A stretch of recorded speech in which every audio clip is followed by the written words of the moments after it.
I'm happy to say that I've completed my first art challenge ever, and it definitely will not be my last.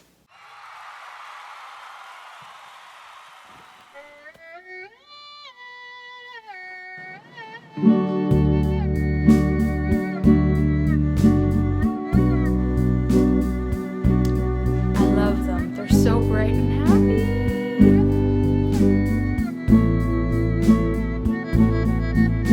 So for this art challenge, it's called the ABA challenge, which stands for Awesome Blossom Art Challenge. One flower for each letter of the alphabet, A to Z, 26 flowers total. There was no time restraint, so for me it took from October 1st to November 21st, even though I thought I would honestly have it done in a month. Beyond that, it had to be on a square format, so I chose 5 inches by 5 inches because I figured it wouldn't take too much time, for each piece. You could only choose one medium to work in for all of the pieces, so that it was unified and cohesive. And the medium that I chose was pencil crayons. To be truthful, it felt like I was a student in school again, and I just was assigned a project from the teacher and I could just follow along, which is different. It took the thought process away from, having to think of what my next project will be and think of the idea. Here we go. So some say A for alpha, I say A for apple blossom. First flower in the challenge, full of anticipation as to what was to come. Little did I know. I tried to actually just look at each flower as I went along and not skip ahead. Bleeding hearts weren't my favorite. Move on to daisies. Kept them simple because I did appreciate just the simplicity of the flower because they're so pretty with not too much detail. Next up was a clematis. This clematis I did on the same day as the evening primrose, I believe, which the evening primrose turned out to be probably one of my top favorites.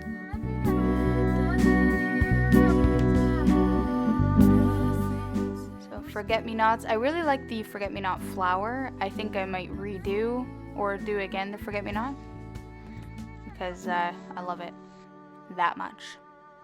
Gerbera, this one took me a while. It took me a while to do. I added so many layers and kept just adding layers. A little bit impatient. I wanted to move on. This is a hellebore.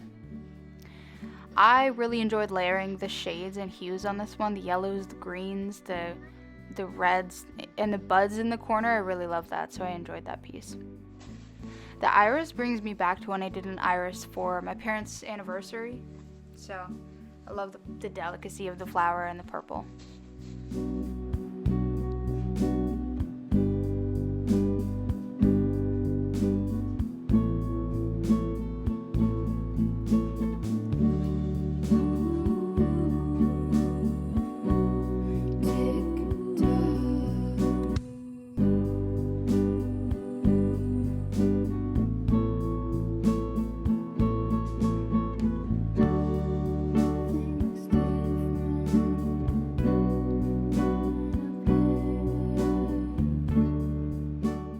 So usually I did a drawing a day, and I try to keep it under 2 hours, as I mentioned earlier. And then after that, I would actually cook in the middle of the afternoon, like in the middle of the day, in the afternoon, so that I would be ready for my afternoon shift, which started at around 3 p.m., all the way until close to midnight. I'm glad I'm off that shift now, even though I just kind of reaped and enjoyed the benefits of the daylight in the meantime while that shift lasted.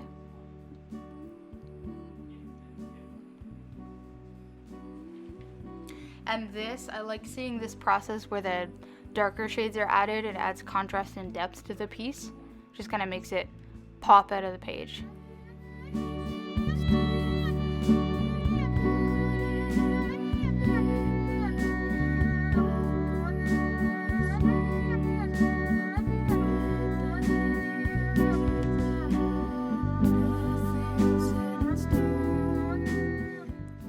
Usually I listen to music when I draw, or nothing. I do just color sometimes without any music, but I think during this I was actually watching I was watching a TV show that I was trying to finish, oddly enough. And here's an example of how I was reaping the benefits of the daylight. I just put it right underneath the window, took a snapshot of it, put it on Instagram, and I just love how it's kind of glowing in the sun. Clearly I was obsessed, so I took another photo in the sun. But yeah, that's the finished product. The flower cluster in the middle, the name on the right, my name on the right as well, and the year 2020. Here's a funny story. The interesting thing about this piece is there was something about it that I didn't like when I finished it. So I actually redid it, and it ended up turning into something that looked pretty much like the original piece anyways. It looked exactly the same. So I kept it. I made a few tweaks, but in the end, I just kind of moved on from there because I did. Because I learned to like it. I did over time. Usually pieces take time to grow on me. Some of them, it just depends. Kolkwitsia. Now the lilac, I wanted to really take my time on the lilac and, draw each individual little flower on there instead of just, zoomed out and rushing through it. So I was kind of happy about that one, how intricate it is. This one, the Mayflower, so along the process at some point in the process it just hit me as, wow, I actually like this. I think it was when I added a certain color near the end, it kind of blended it all together. Nemesia, I really enjoyed this, like the warmth and the orange and the red. I was really feeling that. I was in that mood. It felt like it was autumn suddenly, so. The orchid.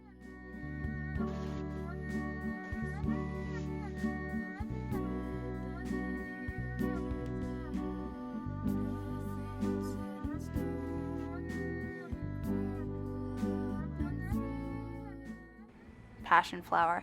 So one of my friends on Instagram actually had let me use her photography for this because I asked her because I was in love with it and she let me use it, so thank you. Quince.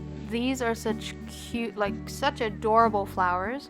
I tried to capture that, tried to kind of keep it small on the page and add the depth of the branch behind it. Now, this flower, first time I heard of it, had to look up how to pronounce it, had to look up photos to even know what on earth it was talking about. How do you say rose? Rose. That's it. And it's not spelled R-O-W-S, it's spelled R-O-S-E. Yeah, it's the most well-known flower in the world. Probably grows everywhere. And in about a second, the rose that you see me drawing here, I erase. Not everything comes on the first try. I added kind of pinky warm tones to this rose. I was originally going to go for a more creamy yellowish instead of a peachy pinkish tone, but that's just how it turned out, and I ended up liking it.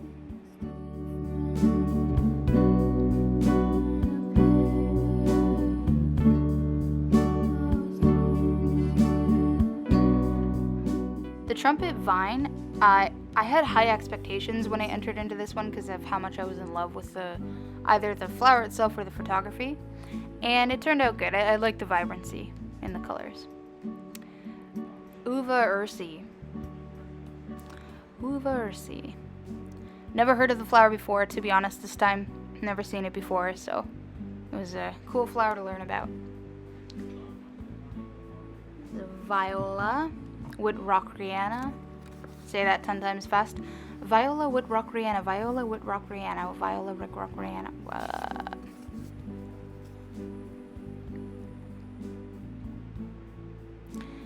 And the wallflower. I don't know why, I'm really into the oranges and the rustic tones.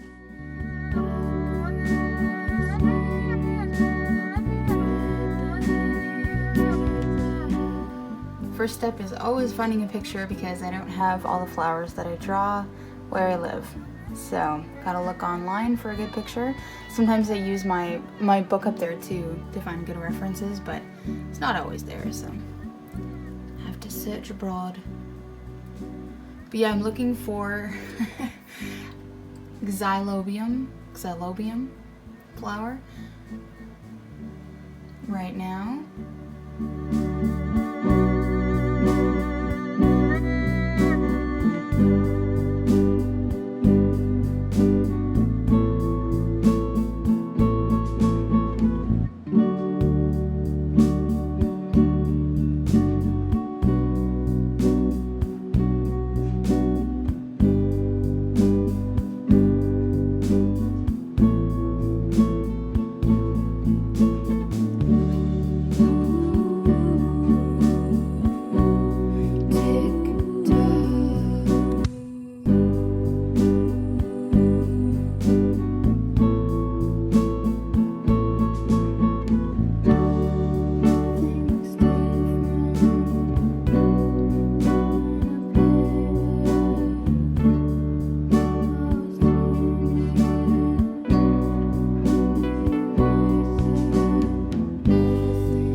So yeah, this one I like how it turned out. It kind of has that vintage vibe to it.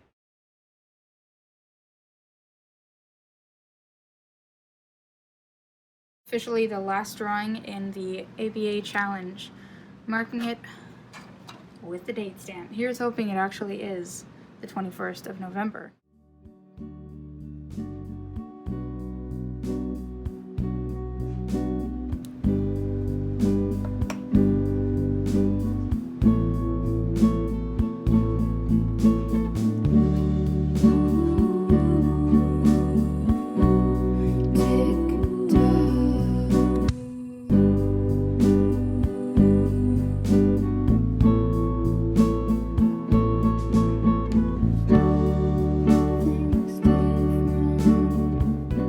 I have officially just finished the ABA challenge. Whew. And it feels weird because I did it in the evening and I've been doing every single piece during the day. Every single time. So until daylight hits. Very strange, but I feel like I'm not done yet. Very strange. But yeah, I'm really done. And now I need to take a picture of them all together.